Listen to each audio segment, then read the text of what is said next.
Alors j'ai un parcours assez éclectique. J'ai commencé par faire une école de commerce. J'ai ensuite travaillé comme chef de projet dans une société qui faisait de la formation. Très vite, je cherche un sens à ce que je fais et je n'en trouve pas dans ce que je suis en train de faire. Donc je commence à fréquenter de plus en plus d'artistes dans la musique, dans les arts plastiques, dans la danse. Je pratique des arts plastiques, de la sculpture, de la danse essentiellement. Toujours tout est tourné vers les sens et vers le corps féminin. Je me mets à devenir manager de groupe de musique. Je monte une première société dans l'organisation d'événements. Voilà. Et au fur et à mesure, je m'occupe de plus en plus des costumes et du visuel et des photos. Et j'apprends à coudre aussi. J'avais oublié de dire ça quand même, qui est très important. Et donc, il arrive un moment où tout devient clair et que la finalité est ce qui regroupe toutes ces envies et ces recherches par rapport au mouvement et par rapport au corps. Tout ça se regroupe dans le mouvement et dans le vêtement. Donc, je décide à 33 ans de faire une formation, de me présenter en candidate libre pour passer un CAP en couture floue. Et voilà, que j'ai. Ensuite, je travaille pendant 2 ans pour une association en réinsertion. Donc, je dirige un atelier d'environ 15 personnes, de femmes qui sont novices en la matière et en chantier de réinsertion, avec qui on fait des costumes pour enfants, 350 costumes à l'époque. Voilà, je continue mes missions auprès de ces associations où je monte un défilé aussi en prison avec des détenus qui ont réalisé leurs costumes. Alors à ce moment-là, en fait, je me sens, un peu limitée techniquement parce que je n'ai qu'un CAP, donc je n'arrive pas à faire tout ce que j'ai envie, donc je fais une formation complémentaire en modélisme.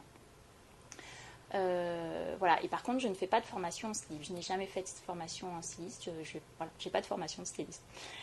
Mais avec tout ce que j'ai fait en recherche auparavant, voilà.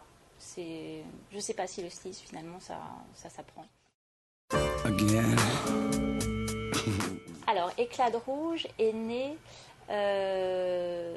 d'un concours auquel j'ai participé dans le Sud et dont le thème était rouge. Avant ça, j'avais envie de recréer une société dans le vêtement, évidemment, et je voulais créer dans le bio. Pour moi, c'est une démarche qui est inéluctable. Enfin, pour moi, c'est vraiment le futur et le présent à construire le futur, le développement durable et le bio. Mais par contre, j'avais pas envie de travailler sur des couleurs naturelles. J'avais envie de travailler sur des couleurs. Et en plus, on voit tellement, dans la rue, tout le monde est tellement gris, noir. Voilà, je voyais pas l'intérêt d'apporter ma pierre puisque tout le monde le fait déjà très bien, donc aucun intérêt. Donc j'avais envie de travailler sur au départ les 3 couleurs primaires, le jaune, le rouge et le bleu. Et sur ces entrefaits arrive ce concours rouge auquel j'ai participé et auquel j'ai pris beaucoup de plaisir. En fait, je me suis rendu compte que c'était une couleur qui correspondait très bien à ma personnalité. Je m'habille moi-même beaucoup en rouge, grenat, violet, parce que la gamme est large quand même, je me suis laissé un peu de liberté. Et que la symbolique du rouge me correspondait bien. Donc je suis allée à ce concours qui a démarré par un texte que j'ai écrit suite aux Nuits Blanches auxquelles j'ai participé, que j'étais spectatrice et que j'ai adoré.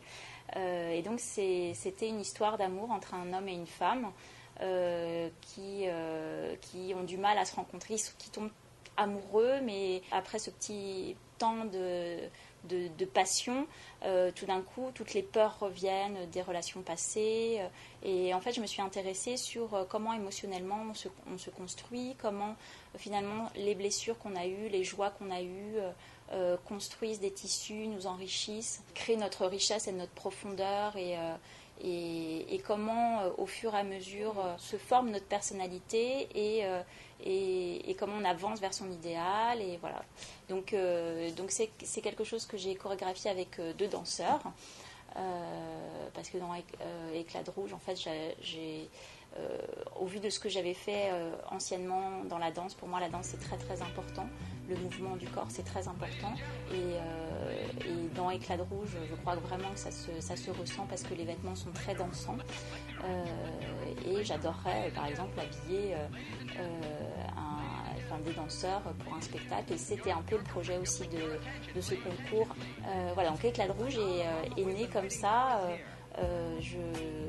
Voilà, le dessin a fait que j'ai eu à travailler sur cette couleur et que finalement je me dis très bien, le rouge ça me correspond. Après je pense que la deuxième couleur que j'aurai envie d'explorer ce sera certainement le bleu. Donc Éclat de rouge ira à l'assaut du bleu, mais dans quelques années encore, parce qu'il y a encore beaucoup de choses à explorer dans le rouge.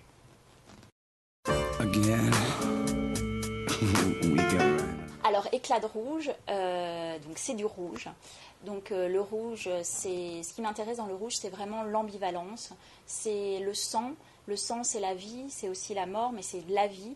Je crée mes vêtements vraiment pour des femmes vivantes, pour des femmes authentiques, qui quand elles pleurent, pleurent, quand elles rient, rient, où il n'y a pas de façade, où on est vraiment authentique. C'est, je crois, comme ça qu'on est le plus heureux. Et je crois que je crois que le vêtement peut apporter une liberté de mouvement, une liberté. On se sent pas, tout le monde a fait cette expérience, je crois. On ne se sent pas pareil dans tel ou tel vêtement. Il y a des jours où on a envie d'être vraiment explosive, où on a envie d'être vu, d'autres où on a envie de passer plus inaperçu. Et le vêtement est là pour ça. Et je crois que le vêtement aide à vivre dans son corps, et j'avais envie de faire vivre ces expériences. Et d'ailleurs dans la marque, on développe aussi des choses comme ça où on fait vivre à nos clientes des expériences. Une des premières pour le premier défilé, ça avait été de les photographier dans un grand tissu rouge, voilà, juste pour faire l'expérience du rouge et d'être prise en photo, et voilà. Donc c'est vraiment ça, c'est la vie, le sang. Again, we go round and round.